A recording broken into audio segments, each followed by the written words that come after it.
নমস্কার বন্ধুরা, রোশনাই সিরিয়ালের অ্যাডভান্স আপডেট নিয়ে আমি পৌঁছে গেছি আপনাদের সামনে। এর আগের অ্যাডভান্স আপডেটে আমি বলেছিলাম সুরঙ্গমার পক্ষের উকিল আদালতে একটার পর একটা মিথ্যা সওয়াল করতে থাকে। রোশনাইদের পক্ষের উকিলও কোনো অংশে কম নয়, তার সিনিয়র উকিলকে তার কথার বানে জব্দ করতে থাকে। এরপর দেখানো হয় রোশনাইয়ের পক্ষের উকিল আরণ্যকে কাঠগড়ায় ডাকে আর আরণ্যকে বলে, আপনার কাছে সুদর্শনার লেখা সেই চিঠিটা আছে তাই তো?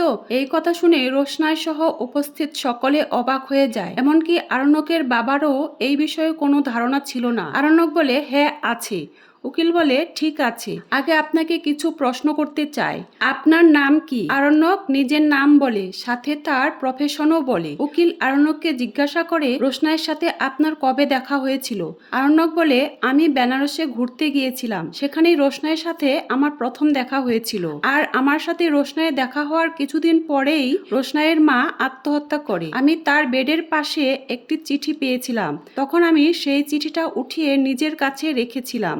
ভেবেছিলাম পরে আমি চিঠিটা একসময় রোশনাইকে দেব, কিন্তু চিঠিটা রোশনাইকে দেওয়ার মতো আমি সেই রকম কোনো সুযোগ পাইনি, তাই দেওয়া হয়নি। রোশনাই এই প্রথমবার চিঠির কথা শুনলো। এরপরই রোশনাইয়ের উকিল চিঠিটা চেয়ে নেয় আর বিচারকের উদ্দেশ্যে বলে, মাই লর্ড, এই আদালতের কাছে আমার একটি অনুরোধ আছে। যেহেতু সুদর্শনা গাঙ্গুলি এই চিঠিটা রোশনাইকে লিখেছিল, তাই আমি চাইবো আমাদের সকলের সামনে রোশনাই এই চিঠিটা পড়বে। বিচারক তখন অনুমতি দেয়। এরপর রোশনাই সকলের সামনে মায়ের লেখা চিঠিটা পড়তে থাকে আর মায়ের লেখা শেষ কথাগুলো পড়তে পড়তে কেঁদে ফেলে রোশনাই। ওদিকে আরণ্যকের বাবা আর সুরঙ্গমার গলা শুকিয়ে আসে। এই বুঝি চিঠিটা থেকে না জানা কোনো সত্যি কথা বেরিয়ে আসে, কিন্তু না, চিঠিতে সুদর্শনা কেবল রঞ্জন প্রসাদ আর রোশনাইয়ের কথাই লিখেছে। রোশনাইয়ের চোখ দিয়ে জল ঝরতে থাকে। রোশনাইয়ের চিঠি পড়া শেষ হলে আরণ্যকের বাবা হা হা করে হাসতে থাকে। বিচারক তখন আরণ্যকের বাবাকে বলেন, আপনি হাসছেন কেন?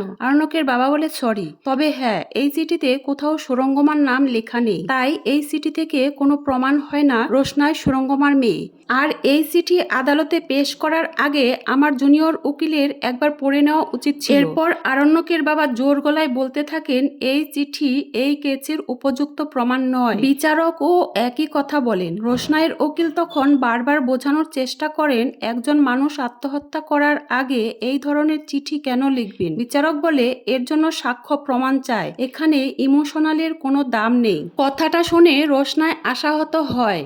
অন্যদিকে গরিমা, সুরঙ্গমা, আরণ্যকের বাবা সবার মুখে হাসি ফোটে। উকিল আরণ্যককে বলে, এই কেসে আপনি আপনার বাবার বিপক্ষে দাঁড়িয়েছেন, আপনার সাহস দেখে আমি আপনাকে সাধুবাদ জানাই। সত্য প্রকাশ পেতে হয়তো সময় লাগবে, কিন্তু সত্য একদিন না একদিন প্রকাশ পাবেই। এরপর আরণ্যককে কাঠগড়া থেকে নেমে আসতে বলা হয়। আরণ্যক তখন কাঠগড়া থেকে নেমে এলে রোশনাইয়ের পাশে এসে বসে, রোশনাইকে সান্ত্বনা দিতে থাকে। গরিমা আরণ্যকের দিকে তাকিয়ে থাকে আর মন খারাপ করে। এরপর আবার শুরু হয় দুই উকিলের লড়াই। রোশনাইয়ের উকিল রঞ্জন প্রসাদকে কাঠগড়ায় আসতে বলে, তখন আসল আর নকল দুইজন রঞ্জন প্রসাদই দাঁড়ায়। উকিল বলে, এখানে আমি আসল রঞ্জন প্রসাদকে আসতে বলেছি। আরণ্যকের বাবা বলে, এখানে কে আসল আর কে নকল সেটা তো আপনিও জানেন না, কি করে এভাবে কথা বলতে পারেন? কেসটা লড়ার আগে কোর্টের নিয়ম কানুন, আদব কায়দা সবকিছু শিখে আসা প্রয়োজন ছিল আপনার। রোশনাইয়ের উকিল বলে, এর আগে আপনিও তো সুদর্শনাকে নিয়ে কত রকম কথা বললেন, সেটা নিশ্চয়ই আপনার মনে আছে।